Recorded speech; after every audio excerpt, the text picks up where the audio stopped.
करने जा रहे हैं, नेशनल इनकम पर बात करने जा रहे हैं। नेशनल इनकम को हम लोग शॉर्ट फॉर्म में एनआई बोलते हैं, अधिकतर हम लोग इसको कैपिटल एन और कैपिटल आई से डिनोट करते हैं। ठीक है, अब हमारे पास बात आती है कि नेशनल इनकम की मेजरमेंट कैसे किया जाता है। तो सबसे पहले बात आती है कि यदि किसी देश की जो राष्ट्रीय आय होती है उस देश का मूल होती है, यानी अगर किसी देश की राष्ट्रीय आय इंप्रूव होती चली जाती है, बढ़ती चली जाती है, तो हम कहते हैं कि वास्तव में वो देश लगातार ग्रो करता चला जाता है।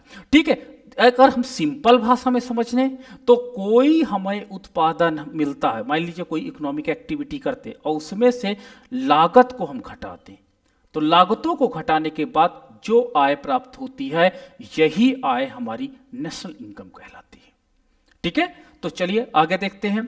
तो अगर अर्थशास्त्र की भाषा में बात करें तो जो साधन लागत पर, फैक्टर कॉस्ट पर प्राप्त शुद्ध घरेलू उत्पाद, ठीक है, मैंने आपसे बोला था कि एनएनपी ऐड किस पर, फैक्टर कॉस्ट पर, और फैक्टर कॉस्ट की मैं बात इसलिए कर रहा हूं क्योंकि फैक्टर कॉस्ट के अंतर्गत प्राइस राइज यानी इन्फ्लेशन जैसा एरर जनरेट नहीं होता है।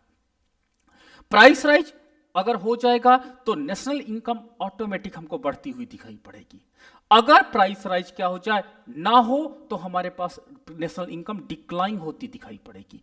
इसलिए इकोनॉमिस्टों ने फैक्टर कॉस्ट को लिया, उन्होंने कहा प्राइस वाला फैक्टर ही छोड़ दीजिए, क्यों ना हम फैक्टर कॉस्ट पर कैलकुलेट करें। अब जब हम फैक्टर कॉस्ट आगे अभी पढ़ाएंगे तो इसको बहुत डीपली पढ़ाएंगे। तो एक प्रकार का मुद्रास्फीति जैसा तत्व हमको दिखाई पड़ा, और मुद्रास्फीति जैसे तत्व के कारण हम लोगों ने क्या किया, नेट नेशनल प्रोडक्ट जो आपका होता है, जिसे हम लोग एनएनपी कहते हैं, एनएनपी को जिसे हम लोग शुद्ध घरेलू उत्पाद कहते हैं, राष्ट्रीय आय कहलाता है। और भारत में राष्ट्रीय आय की गणना कौन करता है, सीएसओ, सेंट्रल स्टैटिक ऑफिस। ठीक है, जो हमारे देश में नेशनल इनकम की गणना होती है वो सेंट्रल स्टैटिक ऑफिस, जिसे हम लोग केंद्रीय सांख्यिकी कार्यालय कहते हैं। और गरीबी की गणना कौन करता है, तो गरीबी की गणना एनएसएसओ डेटा करता है। ठीक है, एनएसएसओ करता है, और सीएसओ जो आपका केंद्रीय सांख्यिकी कार्यालय है ये उत्पादन व राष्ट्रीय आय की गणना आपके देश में करता है। ठीक है, तो नेशनल इनकम मेजरमेंट करने का काम क्या है, सीएसओ एजेंसी को दिया गया है, और सीएसओ एजेंसी अपने मेथड से नेशनल इनकम को चाहती है कि एक्यूरेट कैलकुलेशन उसको प्राप्त हो सके। अब हमारे पास है सीएसओ जो केंद्रीय सांख्यिकी संगठन है, की स्थापना भारत में 2 मई 1951 को हुई थी, क्योंकि कोई ऐसी एजेंसी तो होनी चाहिए ना जहां से नेशनल इनकम प्रॉपरली कैलकुलेट किया जा सके। तो इसीलिए कि नेशनल इनकम से हमको यह अनुमान लग जाएगा कि हम सही दिशा में जा रहे हैं या हम दूसरी दिशा में जा रहे हैं, तो that is very important for economy. तो हमको अर्थव्यवस्था में बहुत ही आवश्यक है, इसलिए हमने सीएसओ की स्थापना किया। इसका मुख्यालय नई दिल्ली में है। ठीक है, हेड ऑफिस इसका न्यू दिल्ली में है। सर्वप्रथम ये क्वेश्चन बार बार आप देखिएगा, कोई भी पेपर देखिएगा कॉम्पिटिटिव पेपर, उसमें ये प्रश्न पूछा गया है कि नेशनल इनकम सर्वप्रथम दादा भाई नौरोजी ने भारत की राष्ट्रीय आय की गणना 1867-68 में धन के पलायन के सिद्धांत के आधार पर किया था। ठीक है, उस समय ब्रिटिश काल चल रहा था, और ब्रिटिश काल में हमारे देश से बहुत ज्यादा जो वेल्थ था वो माइग्रेट हो गया था, यानी उसको लोग उठा ले गए थे। तो वहां पर दादा भाई नौरोजी जी ने नेशनल इनकम की काउंटिंग की थी, बट उस समय इतनी टेक्नोलॉजी एडवांस नहीं थी, जिसमें क्या हुआ था, इन्होंने किया तो, लेकिन हम कह सकते हैं बहुत शुद्ध डेटा हो तो वो थोड़ा सा मुश्किल था, उस समय के दौर ऐसे थे। उस समय उन्होंने भारत की प्रति व्यक्ति आय 20 रुपए प्रति वर्ष बताई थी, कि एक व्यक्ति एक वर्ष में लगभग औसत कितना है, पर कैपिटा इनकम 20 रुपए उसको प्राप्त होते हैं, या वो इकोनॉमिक एक्टिविटी संपादित करता है। तो इस पैराग्राफ से कंपटीशन एग्जाम में बहुत ज्यादा पूछा जाता है, इस डेटा को हरदम याद रखिएगा। इसके बाद अब देखो, जो दादा भाई नौरोजी जी ने क्या हुआ, नेशनल इनकम कैलकुलेट किया था वो बड़ा सिंपल मेथड से था, मतलब जो उनके पास था टूल्स टेक्निक्स थी, उन टेक्निक्स के मदद से उन्होंने नेशनल इनकम को कैलकुलेट कर लिया। लेकिन इसके बाद वैज्ञानिक आधार पर साइंटिफिक बेस पर सर्वप्रथम 1931-32 में वी के आर वी राव ने राष्ट्रीय आय की गणना कर बताया कि भारत में प्रति व्यक्ति आय 62 रुपए प्रति वर्ष है। ठीक है, अब देखो एक तो आपका हो गया प्रथम राष्ट्रीय आय की गणना किसने किया, तो प्रथम जब लग करके आएगा तो दादा भाई नौरोजी। लेकिन जैसे ही वैज्ञानिक लग के आ जाएगा साइंटिफिक बेस पर, तो वहां पर आपका आ जाएगा वी राव। इन्होंने साइंटिफिक बेस पर सबसे पहले नेशनल इनकम को कैलकुलेट किया था और इनके द्वारा बताई गई नेशनल इनकम 62 रुपये पर ईयर थी। नाउ द नेक्स्ट है आजादी के बाद। अब देखो हमने 1931-32 का डेटा आपके साथ डिस्कस किया। आजादी के बाद 1949 में राष्ट्रीय आय की गणना के लिए राष्ट्रीय आय समिति का गठन किया गया, क्योंकि जब स्वतंत्र हुआ तो स्वतंत्रता के पश्चात भारत को अब अपने सारे आंकड़ों को इकट्ठा करना बहुत इंपॉर्टेंट था, क्योंकि आंकड़े कहीं ना कहीं आपकी इकोनॉमी की स्टेटस को, कंडीशंस को, दशा को, सिचुएशंस को बताते हैं कि हम किसी सही डायरेक्शन में जा रहे हैं या उल्टे डायरेक्शन में जा रहे हैं। तो that is very important for the economy.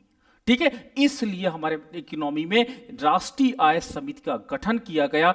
बाद में 2 मई 1951 में CSO की स्थापना कर दी गई, जो तात्कालिक समय में भी वर्तमान में भी CSO काम कर रहा है। तो वो जो समिति थी वही क्या होता, बाद में उसको इंप्रूव किया गया। CSO ने हाल में अग्रिम वर्षों के लिए 17-18 को आधार वर्ष मान करके जो हमारे नेशनल इनकम है वो घोषित की। तो 17 और 18 के आधार पर यानी बेस ईयर माना जाता है। अब देखो बेस ईयर का क्या इंपॉर्टेंस होता है, जो बेस ईयर होगा उसको हम लोग 0 मान लेते हैं, बेस ईयर को 0 मान लेते हैं और वहां से जितना ग्रोथ होता है उसको हम लेकर के आगे चलते हैं। ठीक है, तो जब हम देखते हैं कि हमारी इकोनॉमी में इल्यूजन ज्यादा है या कुछ ऐसे प्रॉब्लम्स हैं, तो वहां पर हम बेस ईयर चेंज कर देते हैं और कोशिश करते हैं कि 10 या 15 साल में अपना बेस ईयर बदल दें। अब बेस ईयर पे एक पॉइंट याद रखिएगा कि बेस ईयर हरदम उस वर्ष को रखा जाता है जिस वर्ष में इकोनॉमिक आपके पास हलचल, मैं कहूंगा आर्थिक हलचल सबसे कम हुई हो, यानी देश में जो ग्रोथ हो वो प्रॉपर हो, देश में ना तो मंदी के असर हो और ना तो स्फीति का असर दिखाई पड़े। तो जिस साल का डेटा देखा जाता है कि बहुत सामान्य डेटा है, इसमें जो परिवर्तन की दर है वो सबसे कम है और लगता है कि बहुत ट्रूली डेटा है, उस ईयर को ही सरकार बेस ईयर घोषित करती है। लेकिन जिन ईयर में लगता है कि नहीं इसमें इन्फ्लेशन का इफेक्ट जाता है और इसमें डिफ्लेशन का इफेक्ट जाता है, अगर ऐसा डेटा हमको कहीं पर मिलता है तो उस ईयर को बेस ईयर नहीं रखा जाता है। तो सरकार ने जब देखा कि 17 और 18 जो सन था इसमें इकोनॉमिक जो ग्रोथ थी बड़े स्टडी हुई थी, सतत विकास, मैं कह सकता हूं कि सतत विकास हुआ था और अर्थव्यवस्था में इल्यूजन बहुत कम हुए थे, इकोनॉमी स्मूथली चल रही थी, तो इस वर्ष को बेस ईयर के रूप में कैलकुलेट किया गया। अब बेस ईयर से हम टारगेट रखते हैं, बेस ईयर से हम कंपेयर करते हैं कि हमारी जो नेशनल इनकम है वो इंप्रूव हुई या नहीं इंप्रूव हुई। तो बेस ईयर बहुत इंपॉर्टेंट रोल अदा करता है और सरकार जो समिति होती है वो इसकी गणना करती है, बहुत कई पैरामीटर्स के साथ इनकी गणना संपादित की जाती है।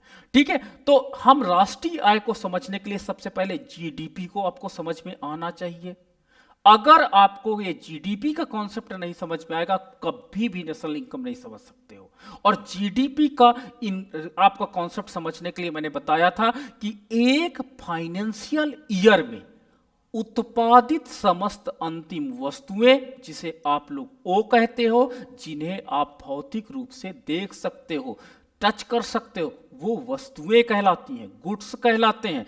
और जो सेवाएं जो हम भौतिक रूप से देख नहीं सकते हैं बट उससे यूटिलिटी गेन करते हैं, वो सर्विसेज कहलाती हैं। हम आपको पढ़ा रहे हैं, ये सर्विसेज है। आप अपने मोबाइल फोन पे पढ़ रहे हो, वो मोबाइल फोन क्या है, वो आपका आउटपुट है, लेकिन उस पर जो सॉफ्टवेयर काम कर रहा, जो उस पर नेटवर्क काम कर रहा, वो सर्विसेज है।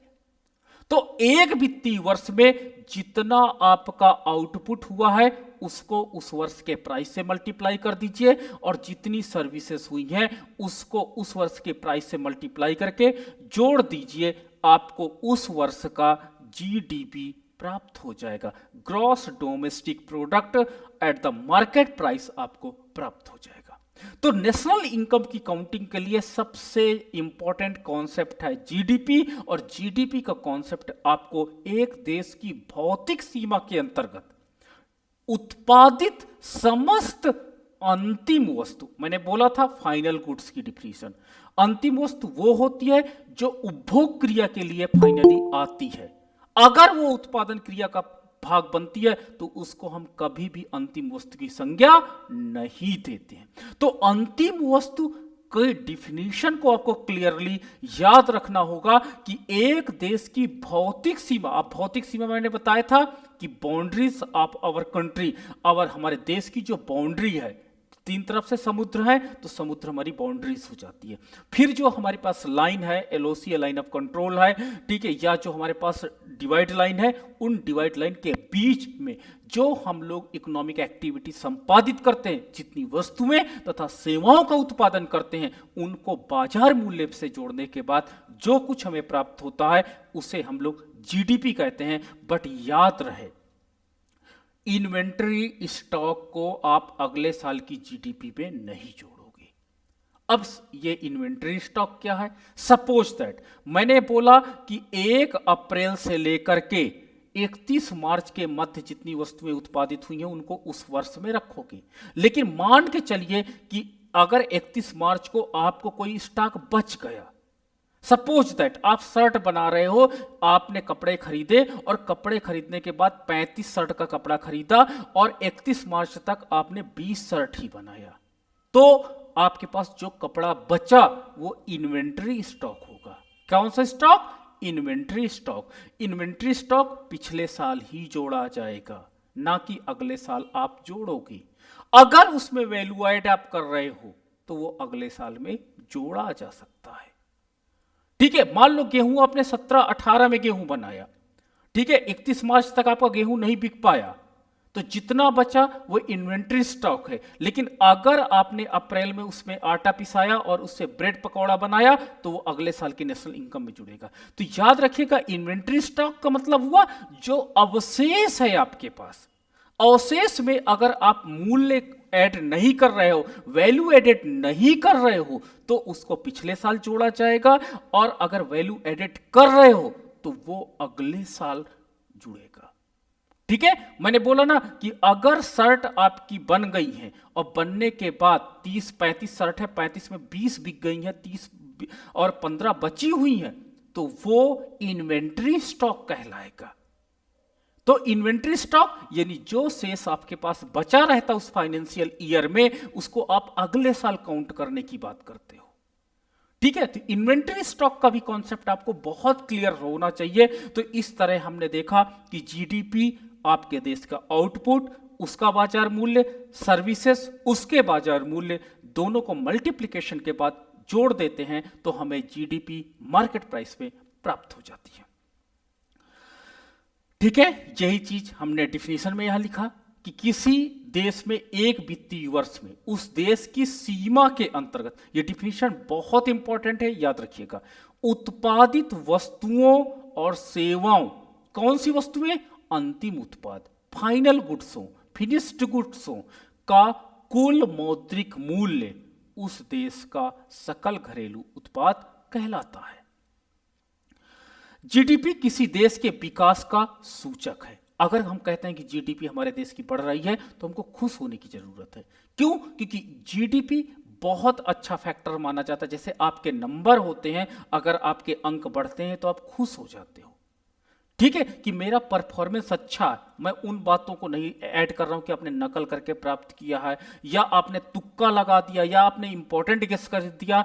इन 3-4 फैक्टर्स को मैं छोड़ देता हूं, लेकिन ये व्यक्ति मानता है सामान्यतः कि अगर किसी बच्चे के नंबर अच्छे आ रहे हैं तो वो मेहनती होगा, उसी तरह जीडीपी भी अगर किसी देश की बढ़ती है तो यह माना जाता है कि देश का आर्थिक विकास तेजी से हो रहा है। लेकिन अगर जीडीपी आपकी नहीं बढ़ रही है तो एक प्रश्न उठ जाता है कि आखिर जीडीपी ना बढ़ने के पीछे का क्या कारण है। हमारा देश तरक्की नहीं कर रहा है।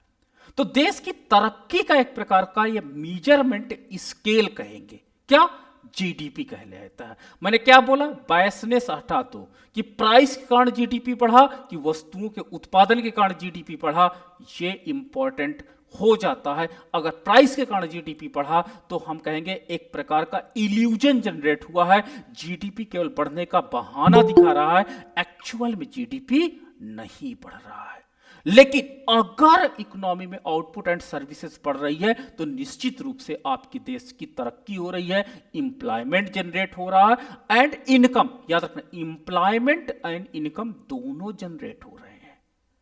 और इंप्लॉयमेंट कहीं ना कहीं आपके देश की मानव पूंजी को या एवं अन्य पूंजी का उचित प्रयोग को दर्शाने लग रहा है, उस देश की विकास की गति को दर्शाता। सर्वप्रथम जीडीपी शब्द का प्रयोग अमेरिका के एक अर्थशास्त्री मिस्टर साइमन ने किया था। वेरी इंपॉर्टेंट, एग्जाम में पूछा गया था नेट जेआरएफ में कि मिस्टर साइमन द्वारा इसका सबसे पहले प्रयोग किया गया था, जीडीपी शब्द का प्रयोग किया गया।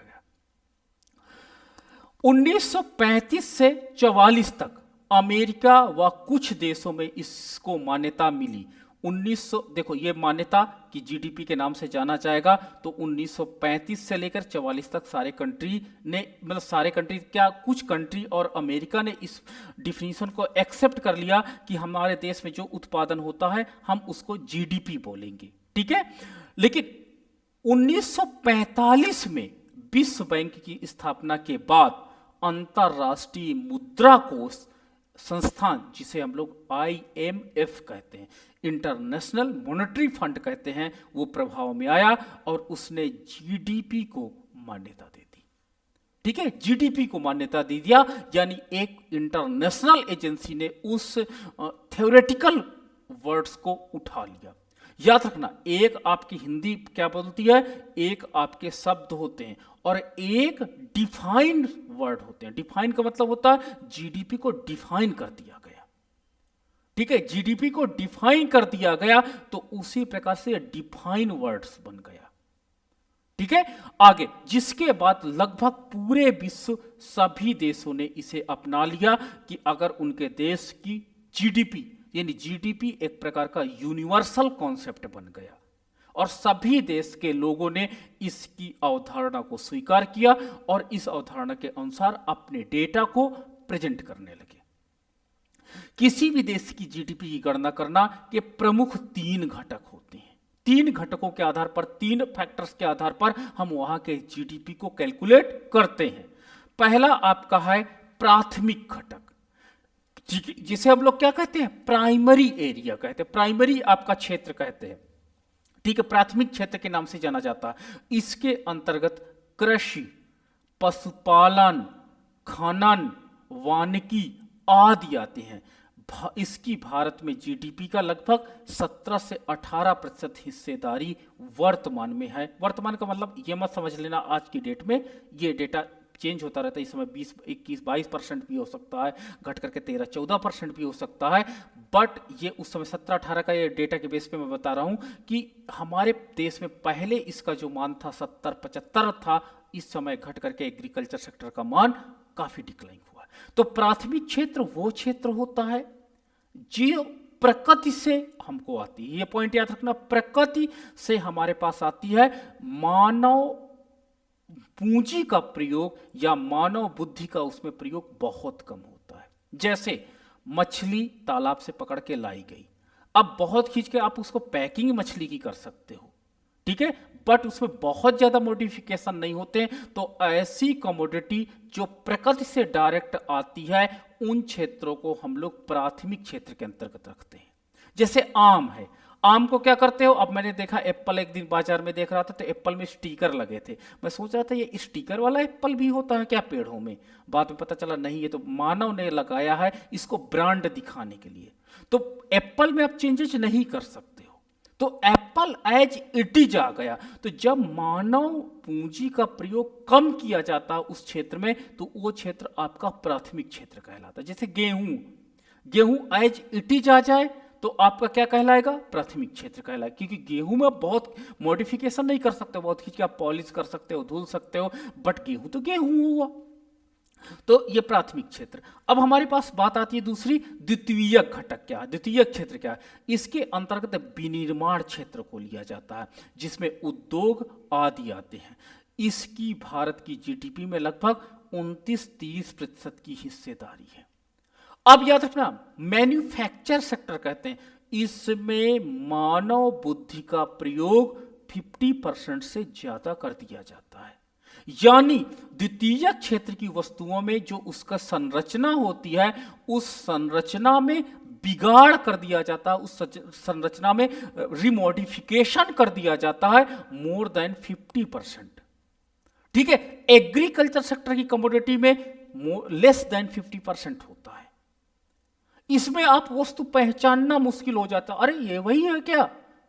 जैसे आपका जैम ले लो, आपको पता ही नहीं चलेगा अरे ये किसका जैम है। कुछ देर आप खाओगे, फिर टेस्ट लगेगा, फिर अनुमान लगाओगे अच्छा ये जैम तो उसका था, एप्पल का है जैम, ये इसका है। तो इसमें इतना ज्यादा मशीनों का प्रयोग कर दिया जाता है और इसमें टाइम बढ़ा दिया जाता है। ये पॉइंट याद रखिएगा, टाइम जो आपके पास होता है कि उस याद रखना, एग्रीकल्चर का कोई भी वस्तु होता है बहुत जल्दी खराब हो जाता है, लेकिन जब प्रोसेसिंग करते हैं तो द्वितीय क्षेत्र उसमें टाइम फैक्टर को ऐड कर देता है।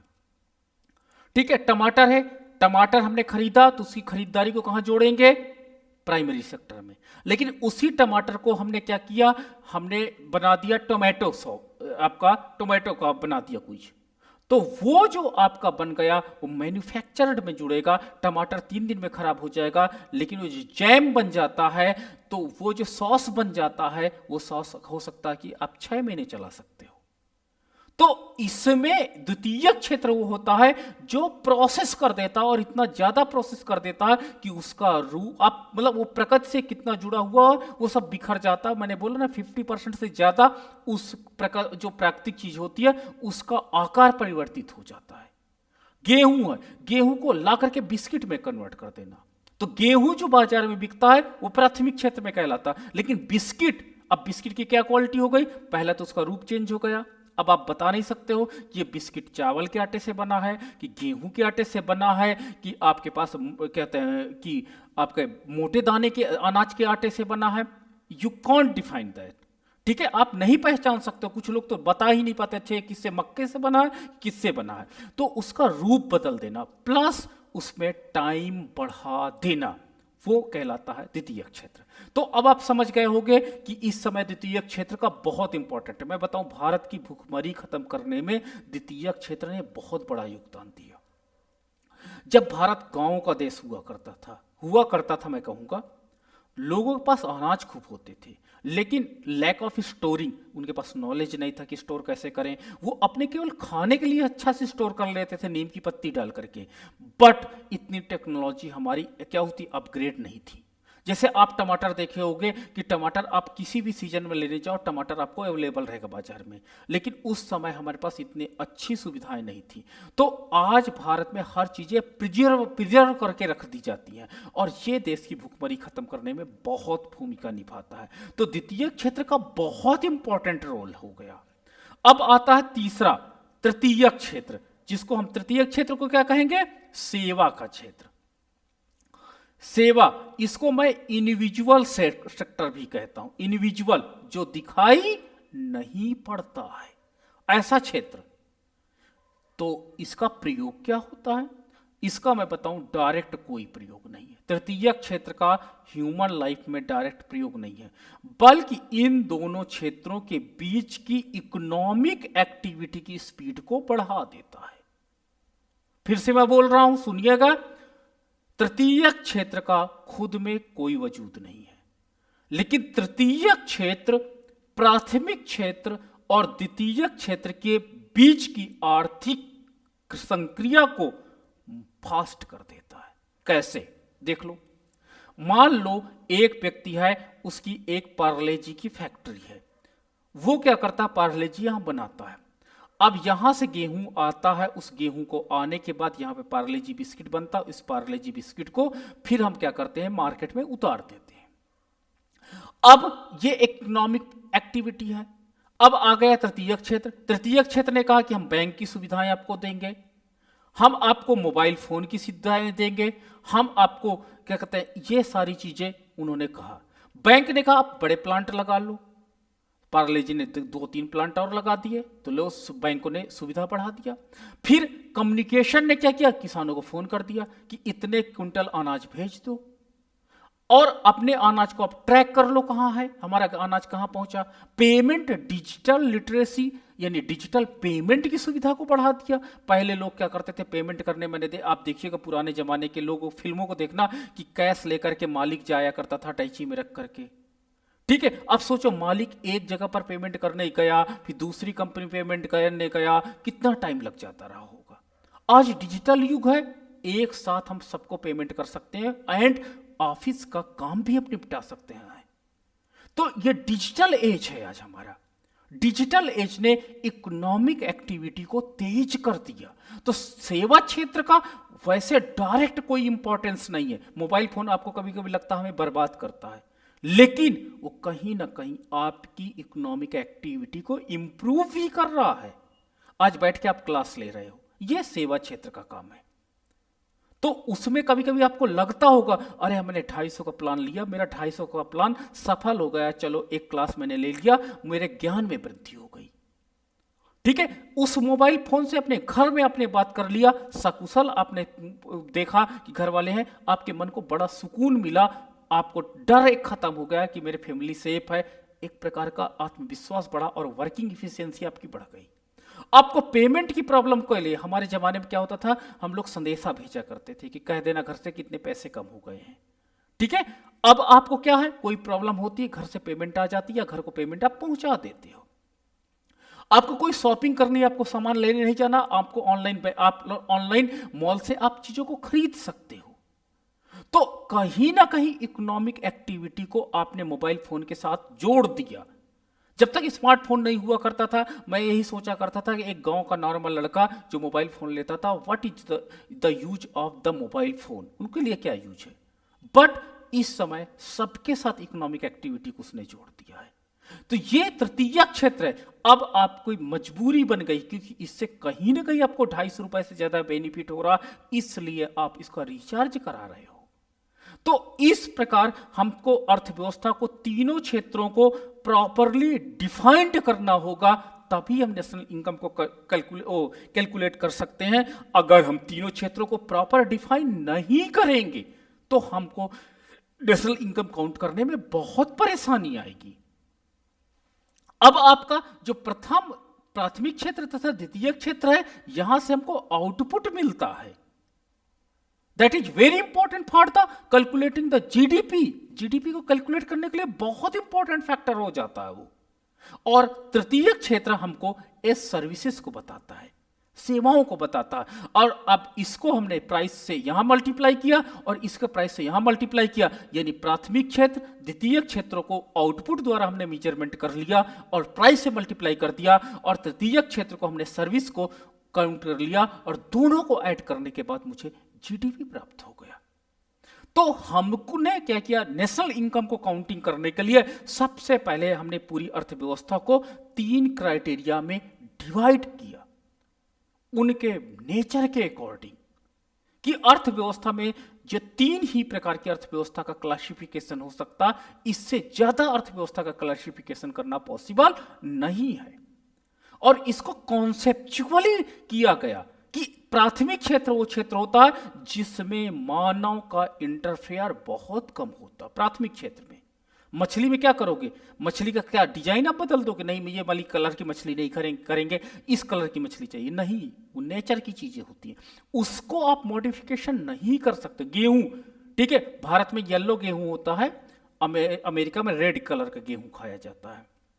तो जब भारत से अमेरिका जाता है गेहूं, तो वहां के लोग नहीं पसंद करते हैं। क्यों? क्योंकि वो हैबिचुअल हो चुके हैं रेड कलर के गेहूं खाने के लिए। ठीक है, तो ये चीजें पॉइंट आपको इंपॉर्टेंट। जैसे भारत में क्या होता है कि हमारी जो कार की स्टेयरिंग होती है दूसरी साइड होती है, अमेरिका में दूसरी साइड होती है, तो एक ऑब्स्टिकल्स लग गया। भारत में बाएं चलो, अमेरिका में दाएं चलो कॉन्सेप्ट है। तो अब बताइए हम कैसे एक दूसरे देश में ट्रेड करेंगे? या तो हम ऐसी कार बनाएं जो भारत के लिए अलग डिजाइन करें, अमेरिका के लिए अलग डिजाइन करें। अब इतनी एडवांस टेक्नोलॉजी तो हमारे पास नहीं है ना, तो हमको इंटरनेशनलाइजेशन करना पड़ेगा अपनी चीजों को, तो हमको पता चलना पड़ेगा। तो इस प्रकार प्राथमिक क्षेत्र वो क्षेत्र होता है जिसमें मनुष्य का हस्तक्षेप बहुत कम होता है। तो अब आप पहचान जाओगे, फल आया, मनुष्य का हस्तक्षेप नहीं है, आम, तो क्या हो जाएगा? आप कहोगे सर प्राथमिक क्षेत्र है। लेकिन वही फ्रूटी आपने पीना चालू किया तो क्या कहोगे? सर द्वितीय क्षेत्र है, द्वितीय क्षेत्र है। लेकिन वही फ्रूटी को अगर आपने मोबाइल फोन से अमेजन से बुक कर दिया है तो आप क्या कहोगे? विद द हेल्प ऑफ तृतीय क्षेत्र को मैंने द्वितीय क्षेत्र की फ्रूटी को प्राप्त किया है। तो ये 3 क्लासिफिकेशंस जो किए गए, इन 3 क्लासिफिकेशन के अलावा अब चौथा क्लासिफिकेशन की आपको जरूरत नहीं होगी। आपने देखा होगा 3 क्लासिफिकेशन में आपकी 3 प्रकार की इकोनॉमिक एक्टिविटी संपादित हो गई।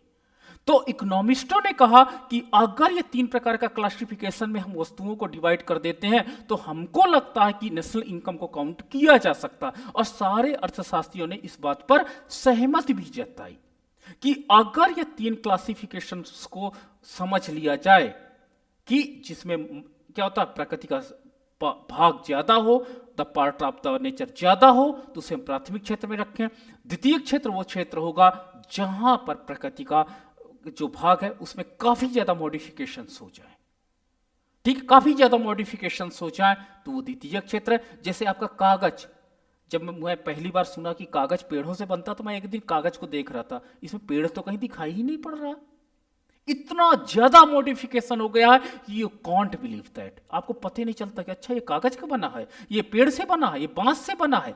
आपको कोई बुक्स में पढ़ते हो तब पता चलता, अच्छा ये हमको इससे बना हुआ, हमको नहीं पता था। तो वो आपका इंडस्ट्रियल सेक्टर हो गया जिसमें मशीनों के प्रयोगों को ज्यादा इंप्लीमेंट कर दिया गया, और मशीन का प्रयोग इसलिए किया गया ताकि उसकी यूटिलिटी को बढ़ाया जा सके। प्राथमिक क्षेत्र की वस्तुओं में टाइम बहुत कम था, वस्तुएं खराब हो जाती थी, और प्राथमिक जो क्षेत्र की वस्तुएं थी, जैसे मछली है, तालाब से लेकर के आओ और शाम तक बदबू कर देगी। द्वितीय क्षेत्र ने क्या किया? उसको प्रिजर्व करना सिखा दिया। उस मछली को आप महीनों रख सकते हो प्रिजर्व करके, ऐसे टेक्निक्स सिखाए, ऐसे टूल्स सिखाए, मशीनों के प्रयोगों को सिखाया गया। टमाटर है, लेके आइए खराब, लेकिन जैम बना के रख दीजिए तो क्या हो जाएगा? उससे काफी दिनों तक चलेगा। तो ये आपका था द्वितीय क्षेत्र, और तृतीय क्षेत्र वो था जो इंडिविजुअल सेक्टर था, बल्कि वो स्वयं में उसकी कोई आइडेंटिफिकेशन नहीं थी। कभी कभी मुझे भी लगा करता था what is the role of bank, bank का कोई रोल नहीं है, पैसा जैसे अटैची में रखते वैसे बैंक में रख दे। बट बाद में पता चला कि bank that playing the very important role in the economy. एक जगह से इनएक्टिव सेविंग को लेता है और उसको एक्टिव कैपिटल के रूप में इन्वेस्टमेंट कर देता है। इनएक्टिव सेविंग को लेना और एक्टिव कैपिटल के रूप में कन्वर्ट कर देना, दैट इज वेरी, क्या मैं कह सकता हूं, मैजिशियन वाला काम है। ठीक है, तो इस प्रकार हमारी अर्थव्यवस्था को मेजरमेंट करने के लिए इन 3 पैरामीटर्स के विषय में इकोनॉमिस्टों ने बहुत डीपली सोचा और इनके विषय में बात की है। अब चलिए आपके कोई प्रश्न हो तो पूछिएगा, फिर आगे हम आगे कहानी कल बताएंगे आपको।